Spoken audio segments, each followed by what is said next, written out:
Muy buenos días para todos. En primer lugar, bueno, mi más profundo agradecimiento al Colegio de Abogados y Abogadas de Costa Rica, que me permite estar el día de hoy con ustedes participando en este tercer Congreso Latinoamericano de Derecho Cooperativo, ¿no? Me voy a permitir compartir mi pantalla para ver algunas diapositivas de la exposición. ¿Me confirman, por favor, si se ve? Sí, señor, se ve.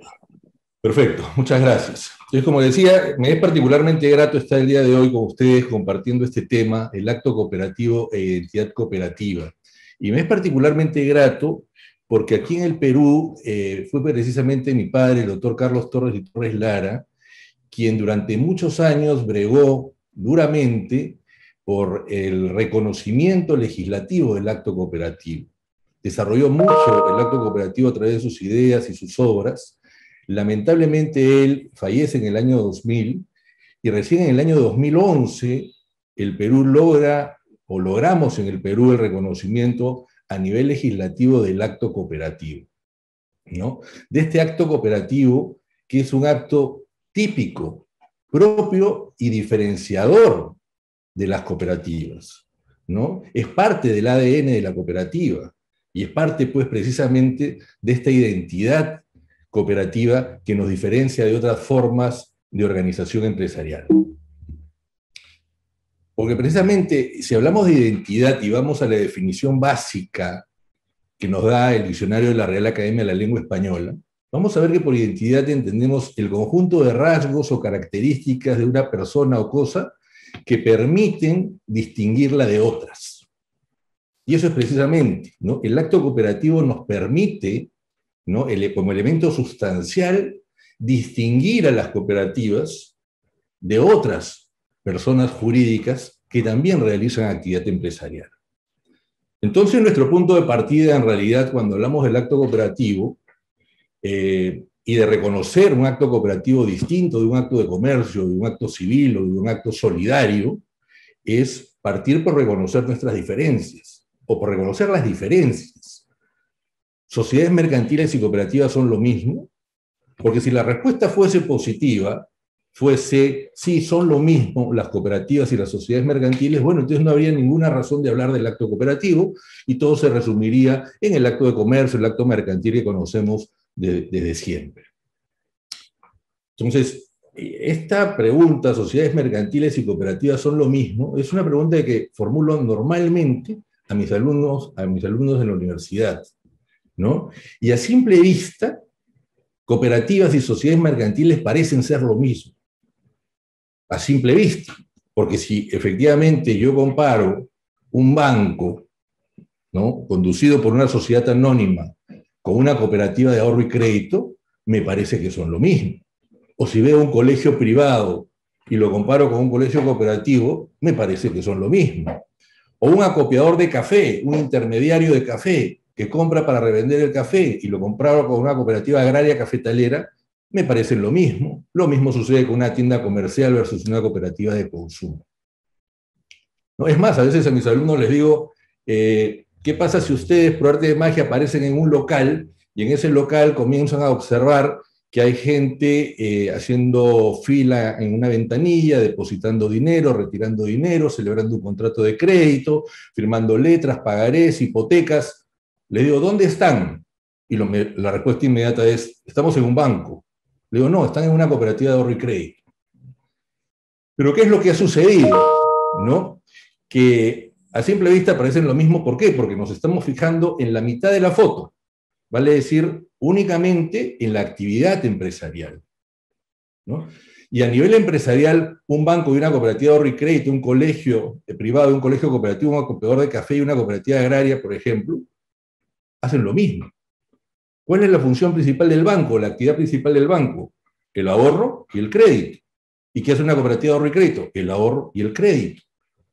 Entonces, si nos quedamos con la mitad de la foto, simplemente la actividad empresarial, vamos a llegar al error de considerar que cooperativas y sociedades son lo mismo, ¿no? Y este es el típico error en el que incurren nuestras autoridades, cuando producto de esta visión parcial nos brindan entonces una regulación que no va acorde con la naturaleza de las cooperativas y con el tipo de actos que realizan. Es un error. Entonces, al ver la mitad de la foto y circunscribirse únicamente en la actividad empresarial, llegan a la errónea conclusión de que son lo mismo, ¿no? De que la actividad de ahorro y crédito conducido por una sociedad anónima o por una cooperativa es lo mismo y por lo tanto merecen el mismo tratamiento. Entonces, este típico error en que incurren nuestras autoridades, producto de la desinformación, del desconocimiento de lo que es una cooperativa y del tipo de actos que practican las cooperativas con sus socios, genera, por ejemplo, que se pretenda aplicar el régimen laboral dependiente, o sea, pensado para una estructura vertical, donde existe un empleador y unos trabajadores dependientes, al caso de una cooperativa de trabajadores, que es una organización autogestionaria, donde los propios trabajadores se han unido y han formado a través de esta forma jurídica para operar de manera conjunta y organizada, o que pretendan aplicar las normas de protección al consumidor a la relación cooperativa-socio, como si la cooperativa fuera un proveedor y el socio fuese un cliente tercero, y entre ellos existiese una relación de consumo. O de repente, a nivel del sistema financiero, aplicar de manera ciega las normas del sistema financiero, o sea, pensados para empresas que simplemente intermedian, ¿no?, a cooperativas de ahorro y crédito que operan únicamente con sus socios. Por repente, a nivel impositivo, confundir la naturaleza de los remanentes de una cooperativa con las utilidades comerciales o mercantiles que arrojan las sociedades anónimas, por ejemplo. Pero si observamos con detenimiento la fenomenología cooperativa, si observamos la figura completa, ¿no?, y no parcial, no solo la actividad económica, sino que observamos que esa actividad económica es conducida por una cooperativa, con unos principios, ¿no?, propios, diferentes, y con un tipo de operación que realizan con sus socios distinta a la que utilizan las sociedades mercantiles, vamos a observar entonces que la relación entre el banco y el cliente es totalmente distinta a la relación que existe entre la cooperativa de ahorro y crédito y su socio. Y esto es muy claro. Por ejemplo, cuando el cliente de un banco solicita un crédito al banco, ¿no?, el banco le otorga el crédito y le cobra un interés. Y ese interés tiene dos objetivos.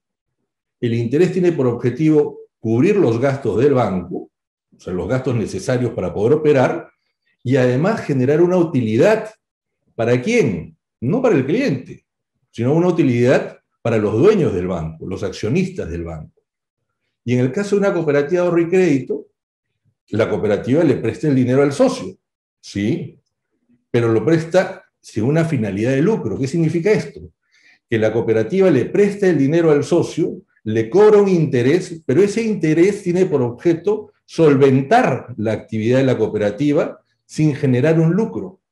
Porque si terminase habiendo un resultado positivo, una suerte de lucro, este es finalmente devuelto a los socios vía la figura del retorno de excedentes, como se denomina en nuestro país. Entonces es una relación totalmente distinta. O la relación que vemos entre el acopiador, la empresa que simplemente se dedica a comprar el café de los productores agrarios y busca comprárselos al menor precio posible para venderlo en el mercado y obtener una ganancia producto de esa intermediación, frente a la relación que existe en una cooperativa agraria con sus socios, donde precisamente los socios se han unido a través de la forma cooperativa para eliminar este intermediario, para acopiar ellos mismos su propio café y por volumen conseguir un mejor precio en el mercado, ¿no? O la relación que existe entre el empleador y el trabajador, que es totalmente distinta a la relación que existe en una cooperativa de trabajadores, ¿no?, donde los socios, ya lo hemos dicho, son trabajadores autogestionarios. Entonces, vamos a observar que existe pues una relación totalmente distinta, no son equivalentes, no es equivalente la relación del cliente con la sociedad anónima a la relación que tiene el socio con la cooperativa, con su cooperativa. Entonces la respuesta a nuestra pregunta inicial, ¿sociedades mercantiles y cooperativas son lo mismo? Definitivamente no, no son lo mismo. ¿Y cuál es la consecuencia directa de sostener que no son lo mismo? La consecuencia directa entonces es que requieren de una regulación, de una normativa distinta e incluso hasta un tratamiento tributario distinto, porque no podemos brindar la misma regulación e incluso el mismo tratamiento tributario a quienes son diferentes, ¿no? Ahí habría una suerte de discriminación inversa, ¿no? No podemos dar el mismo tratamiento a quienes son distintos. Yo no podría, por ejemplo, pretender que a un trabajador dependiente y a un independiente lo regulemos por la misma norma. Lo mismo sucede con las cooperativas. No podemos pretender que si cooperativas y sociedades mercantiles son distintas, realizan dos tipos de actos distintos, actos de comercio versus actos cooperativos, no podríamos pretender entonces darles una misma regulación. Y esta es nuestra piedra angular, el acto cooperativo, ¿no? Es el elemento esencial, es la forma peculiar, ¿no? Como dice el doctor Carlos Vargas, ¿no? La forma peculiar en que la cooperativa se vincula con el socio. Es el elemento esencial de nuestra identidad cooperativa. O sea, la cooperativa, con el cumplimiento de los principios cooperativos y la realización de estos actos cooperativos, que es su vinculación cooperativa socio dentro del objeto social, es lo que nos brinda esta identidad propia, diferenciadora de otras formas de organización empresarial.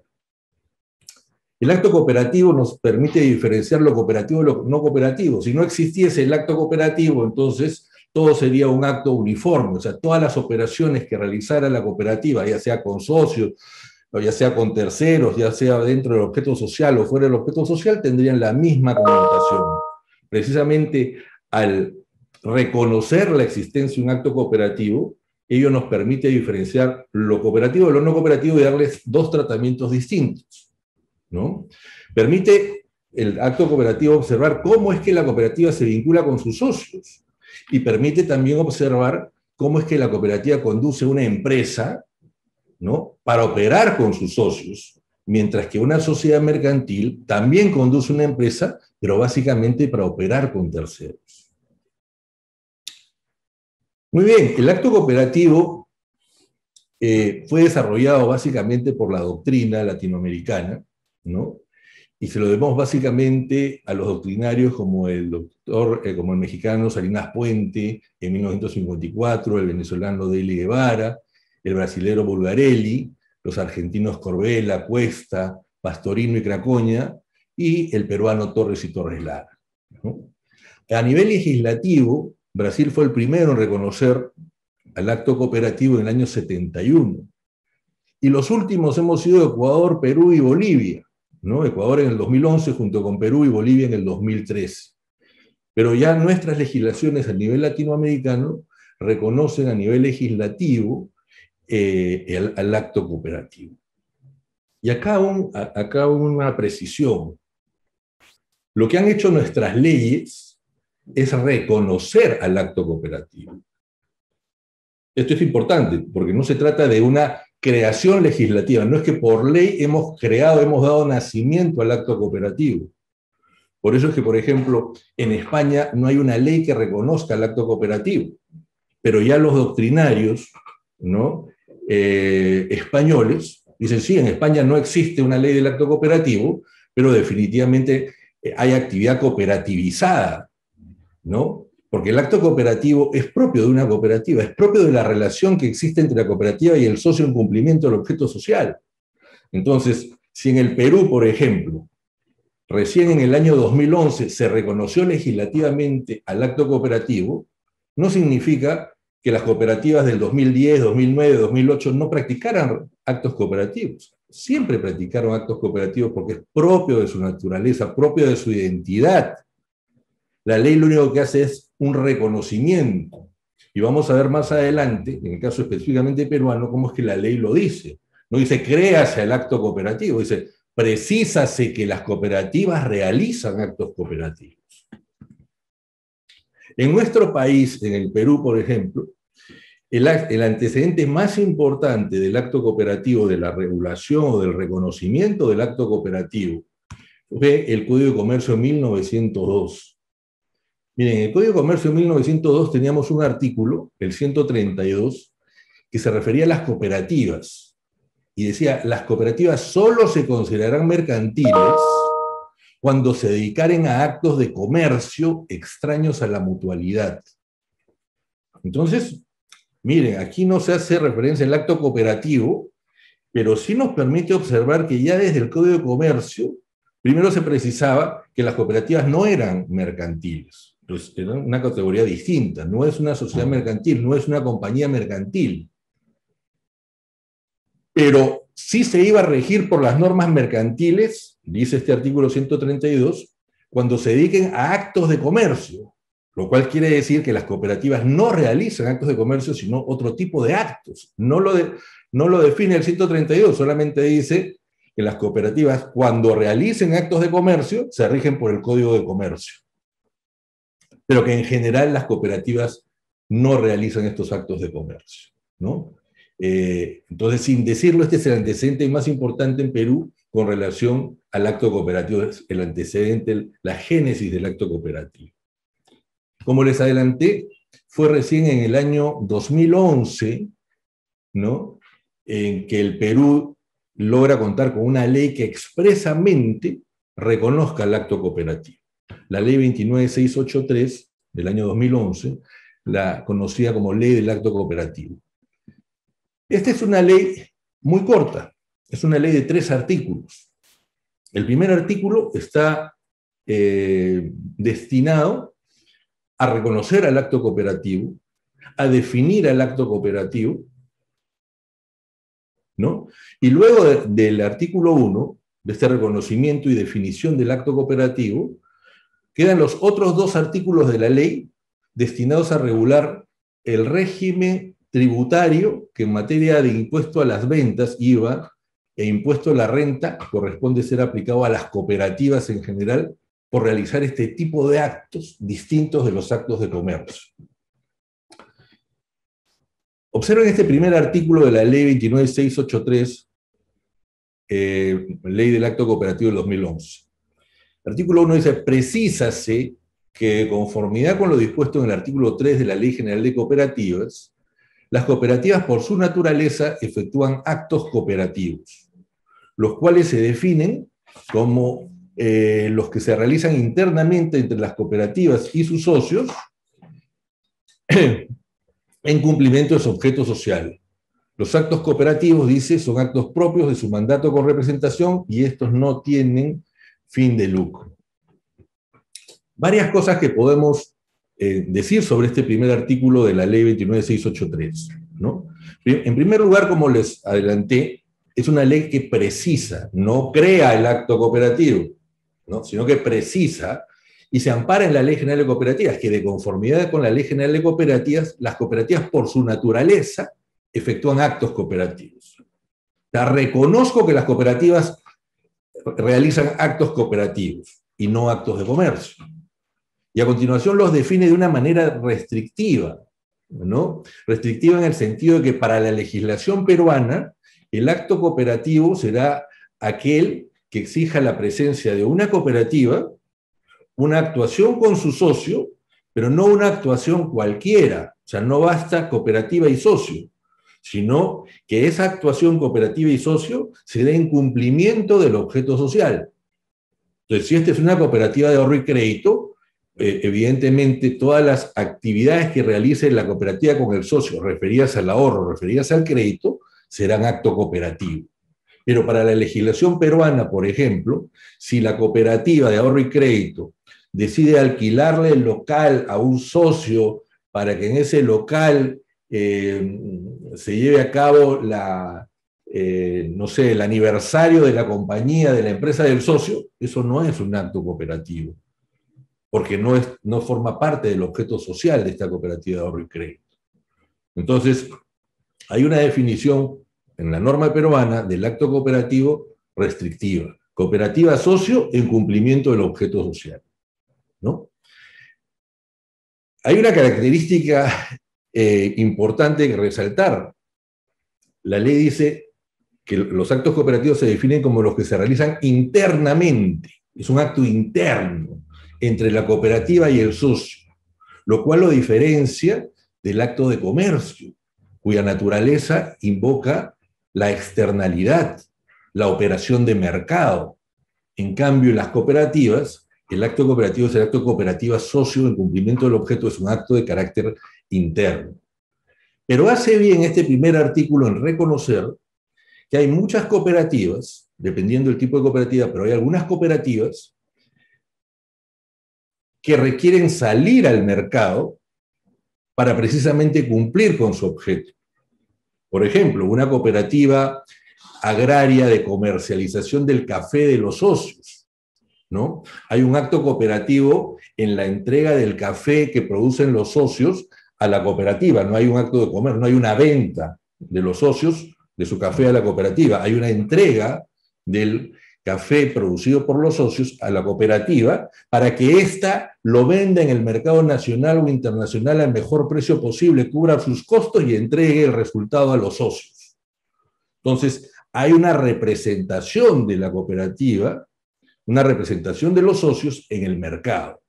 Y eso es lo que resalta este artículo primero. En algunos casos, cuando la cooperativa tiene que actuar en el mercado, lo hace en representación de los socios, por cuenta e interés de los socios. Y se resalta también en este artículo 1 como elemento sustancial y diferenciador del acto de comercio, que el acto cooperativo, en su relación interna cooperativa-socio, no tiene una finalidad de lucro. ¿Por qué? Porque la cooperativa es una organización de los socios y para los socios, ¿no? Y la cooperativa entonces no busca lucrar con el socio. Entonces, este es el artículo primero de nuestra ley 29683. En el artículo segundo, ya comienza la regulación en base a este artículo primero del tema tributario. El artículo segundo está destinado a regular el impuesto general a las ventas o el IVA, como se conoce en otros países. Y este artículo precisa que, de conformidad con lo dispuesto en la ley de cooperativas, las cooperativas están inafectas al impuesto general a las ventas por las operaciones que realicen con sus socios. Entonces, observen, ¿qué es lo que dice esta norma? Que las operaciones internas, vale decir, los actos cooperativos, cooperativa, socio, en cumplimiento del objeto social, no califica para efectos de la ley del IGB como una venta de bienes o como una prestación de servicios. Nuevamente, cuando el socio entrega su café a la cooperativa, no lo está vendiendo a la cooperativa. Entonces esa operación no está grabada con el IGB. Simplemente es una entrega a un representante llamado cooperativa para que la cooperativa lo venda en el mercado. En esa operación de mercado, ahí sí habrá un IGB, habrá un IVA, pero no en la relación interna, no en el servicio, por ejemplo, de ahorro y crédito que brinda la cooperativa de ahorro y crédito a sus socios. Ahí no habrá una prestación de servicios que tenga que estar afecta al IGB. Hay una operación interna y un acto cooperativo inafecto al IGB, tal como lo ha precisado nuestra ley. Y el artículo tercero de esta ley se refiere al impuesto a la renta, ¿no? Y precisa, tal como lo hacía ya la ley de cooperativas, pero que fue objeto de mucha discusión sobre su vigencia, que las cooperativas están inafectas al impuesto a la renta. Inafecta al impuesto a la renta, ¿no? Dice el impuesto a la renta, por los ingresos netos provenientes de las operaciones que realicen con sus socios. Entonces, observen aquí lo siguiente. Nuestra ley señala que en el caso de las cooperativas, lo que está inafecto al impuesto a la renta son los ingresos que provienen de operaciones con socios. ¿Y qué son las operaciones con socios? Los actos cooperativos. O sea, en buena cuenta, los actos cooperativos están inafectos al impuesto a la renta. Y si la cooperativa realiza otro tipo de actos, porque puede realizar otro tipo de actos, puede realizar un acto de comercio, ¿no? Puede operar con un tercero, y esa operación con un tercero será un acto de comercio. Bueno, si la cooperativa realiza un acto de comercio, ese acto de comercio, al igual que lo que sucede en una sociedad mercantil, estará afecto al impuesto a la renta.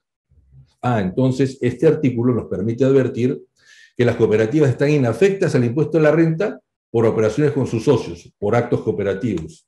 Y están afectas al impuesto a la renta, sí deben pagar impuesto a la renta, por operaciones con terceros, vale decir, por actos no cooperativos, actos de comercio.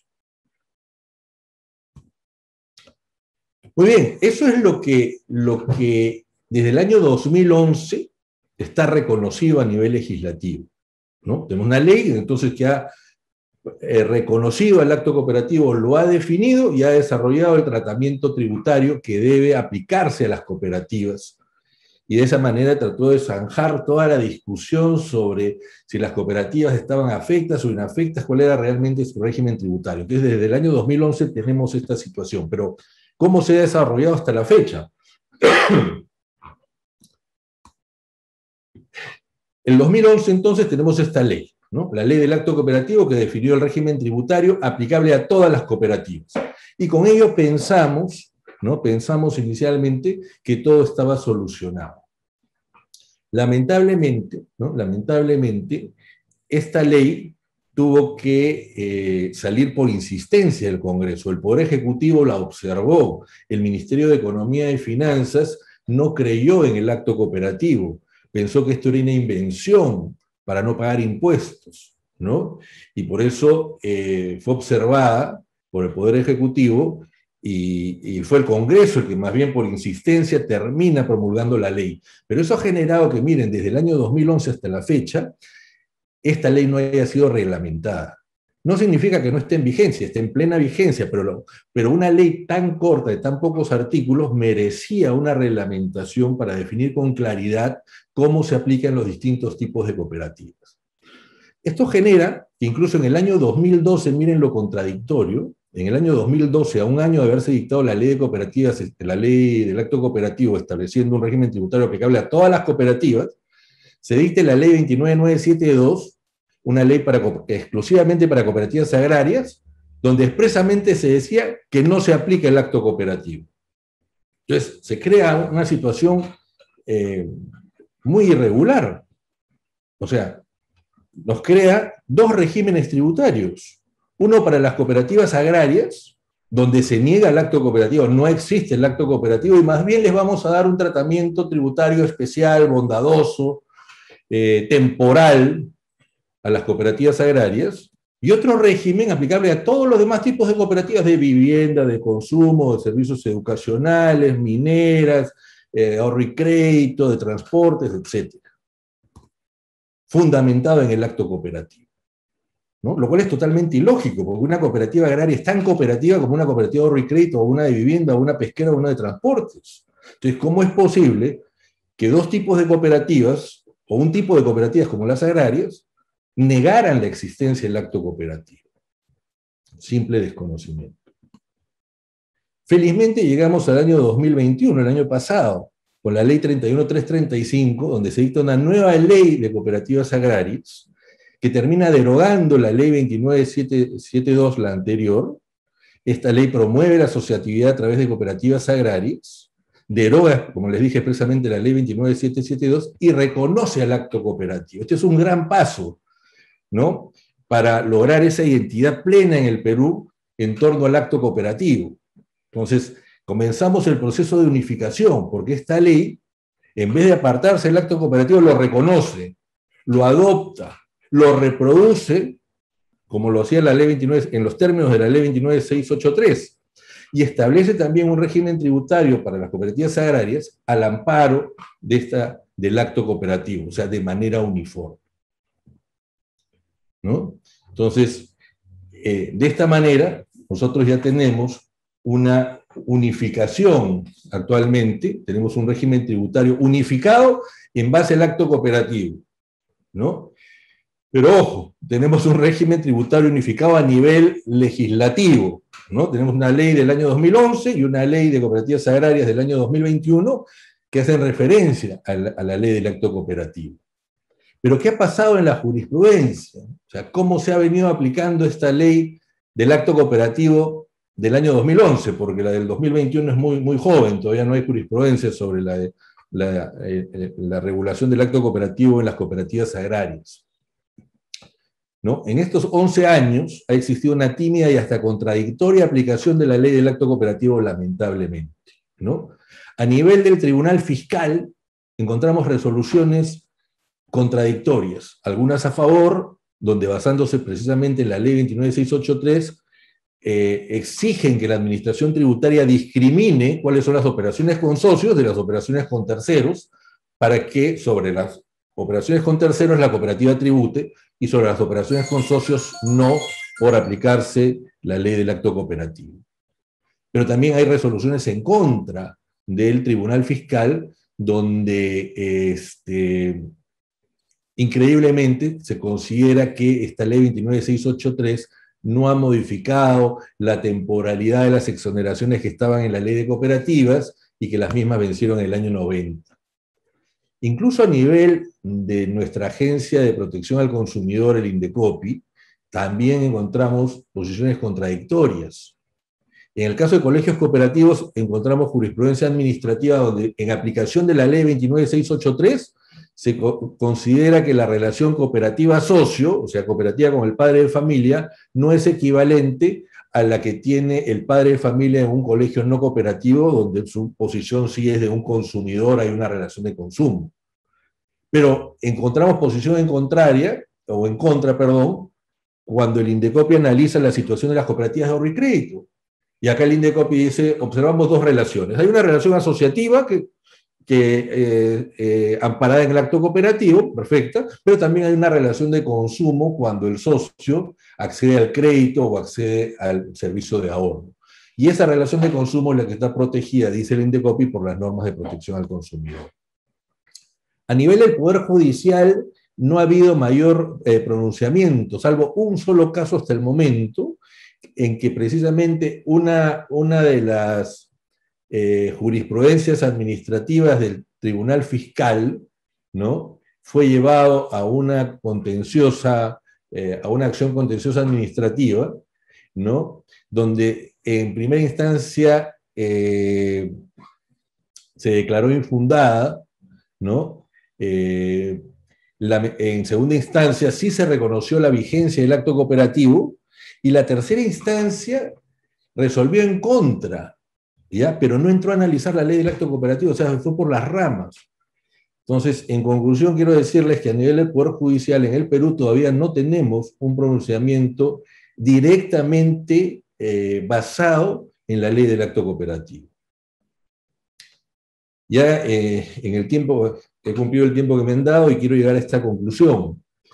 El acto cooperativo es el elemento central de la ciencia cooperativa, reafirma nuestra identidad, nos permite identificarnos, nos permite diferenciarnos y nos permite, en base a él, desarrollar un régimen propio, un régimen acorde con nuestra naturaleza y, por lo tanto, por el tipo de actos que desarrollan las cooperativas con sus socios. Quiero terminar citando a mi padre, ¿no?, que desde el año 1983 decía lo siguiente: el acto cooperativo es el núcleo de la ciencia cooperativa, pues sin él no habría cómo identificar o diferenciar lo cooperativo de lo no cooperativo. Si no existiese un acto cooperativo típico, es decir, distinto a los demás actos, del comercial, del desinteresado, de otros, entonces lo cooperativo no sería más que un acto mercantil o humanitario desinteresado, es decir, no generaría un tipo de relaciones propias y distintas a las que se generan en los demás tipos de relaciones. Pero si éste existe, si puede ser diferenciado por sus características inconfundibles, entonces generará un tipo de relaciones también propias y distintas, con consecuencias diferentes a los de los demás actos. Es precisamente así, y debido a ello, es que puede hablarse de una fenomenología propiamente cooperativa, como lo es en su caso la fenomenología comercial o mercantil. Tenemos que seguir, como cooperativistas, trabajando no solo por el reconocimiento del acto cooperativo, sino por su correcta y efectiva aplicación en nuestros países. Muchísimas gracias.